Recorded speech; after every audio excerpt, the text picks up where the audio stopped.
This one slide says it all. It's a tree, and we map carbon. So my name is Ian Woodhouse. I'm the CEO of Carbomap. It's a new spin-out company from the University of Edinburgh.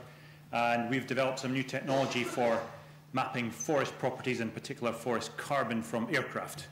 And we liken it to the development of an MRI scanner for forests. Now, typically how people measure forests just now is they go out into the field. Human beings in Land Rovers go out with kit and measure the forest. And you can reduce the costs of that measurements by about 50% by flying aircraft and collecting the data. The current market for forest monitoring, just in the timber production zone, is about £1.65 billion annually. So we expect that to grow substantially over the next 5 to 10 years because of the demand on timber and the convergence of the fact that we lose forests at a rate of about a football pitch-sized area of forest every 2 seconds.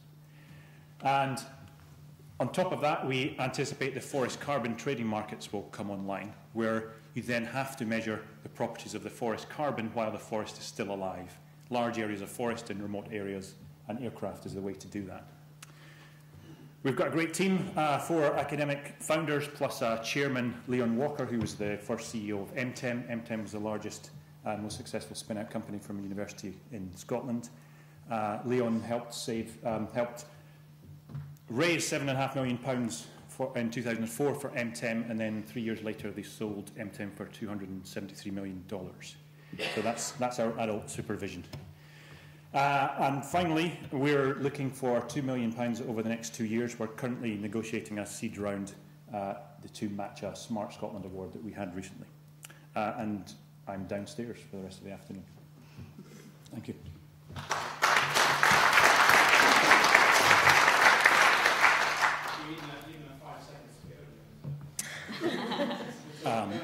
I'll just pause.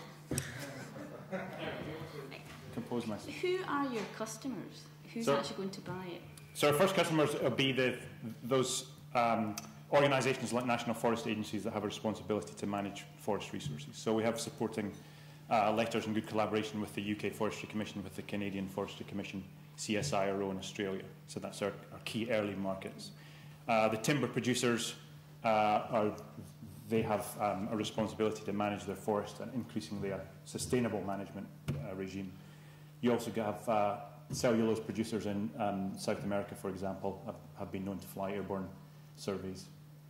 So that's our key early market, and then leading to the forest carbon market as that increases over the next 5 to 10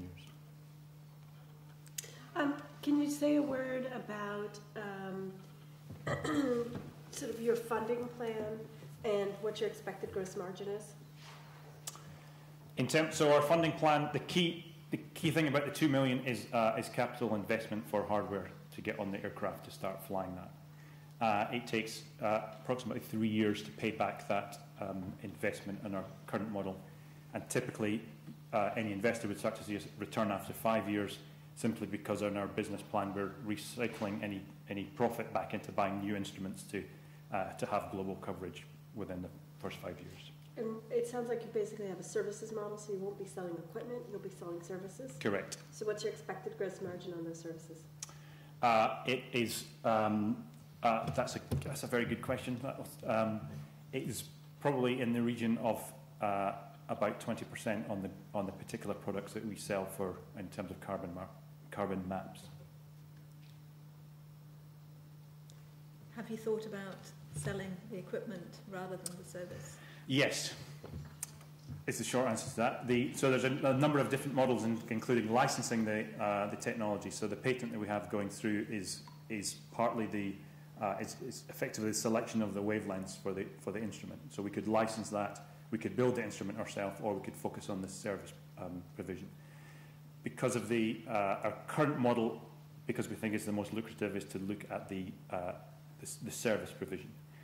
There's a few challenges in that, and we review that virtually every board meeting at the moment, is just to make sure that that's right, because we risk IP loss effectively on the hardware. So if somebody builds the hardware and finds a particular technical solution that they own that we don't, then we get tied into that hardware supplier.